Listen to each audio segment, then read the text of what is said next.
Greetings everybody and welcome to EpochVR. Now today we're going to explore a topic that I promised in the welcome video, and it's a topic that's not widely discussed outside some of our circles, and that is the history of virtual reality. Now, as we all know, while virtual and augmented reality are still relatively new technologies to the consumer market, the general concept has existed in and around the realm of science fiction for decades. Now, the exact origins of virtual reality are widely disputed, and that's partly because it's pretty difficult to formulate an exact definition for the concept of what is considered an alternative reality. However, we do know that the very first time virtual reality was ever mentioned in the more modern context was actually in a science fiction story written by Stanley Weinbaum in the 1930s called Pygmalion's Spectacles.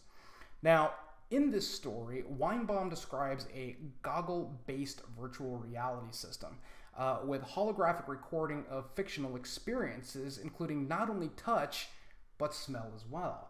I mean, I'm not necessarily saying time travel conspiracy, but that's pretty darn on the nose if you ask me.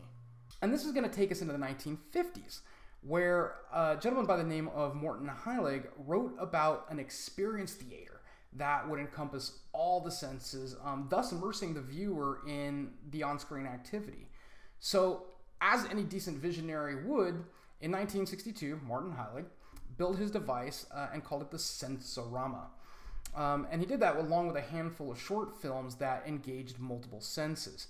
Now, mind you, this predates computing, predates digital computing, so the device itself was completely mechanical. So, take that, steampunk kids.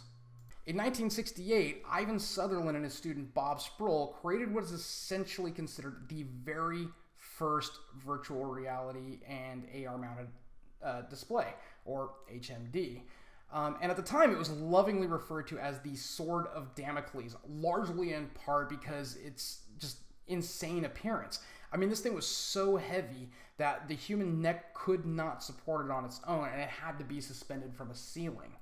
And while the device was relatively primitive in terms of user interface and realism, as the graphics were essentially wireframe model rooms, let's face it, in 1968, I mean, that had to be downright mind-blowing.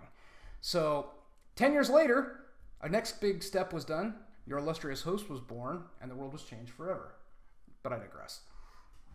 Now, in 1982, Atari founded a research lab for virtual reality, and unfortunately, it closed abruptly due to the North American video game crash of '83, or what some refer to as Atari shock.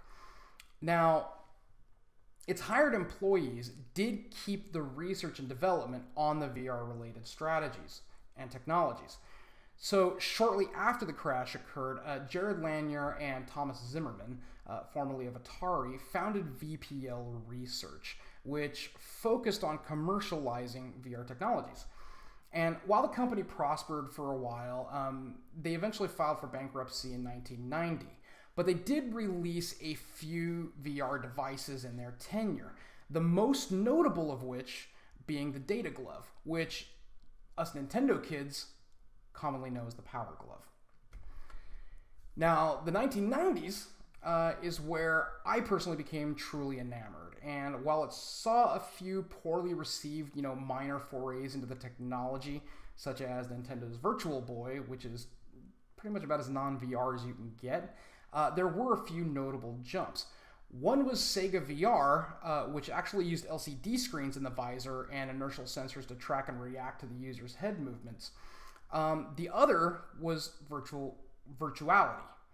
Now, virtuality was my first real experience, as it had a dedicated VR arcade in San Francisco, and I actually had the pleasure of visiting it in my youth.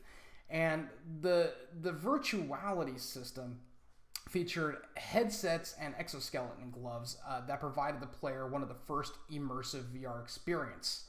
And it had the honor of being the very first mass-produced networked VR system.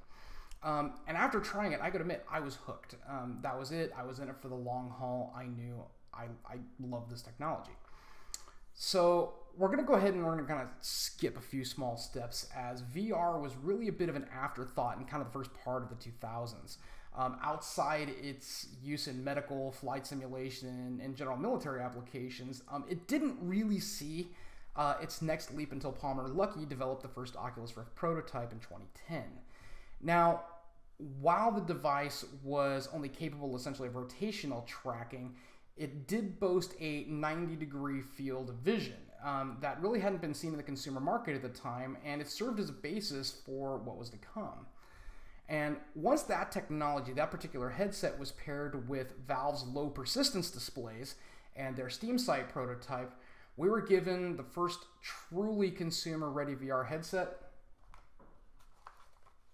the Oculus Rift. So that about wraps up our video on the history of virtual reality, and if you're still watching, then you now realize that it's been quite the long road to creating a viable consumer-ready HMD, and more so one that would be worthy of Ernest Cline's vision of the Oasis.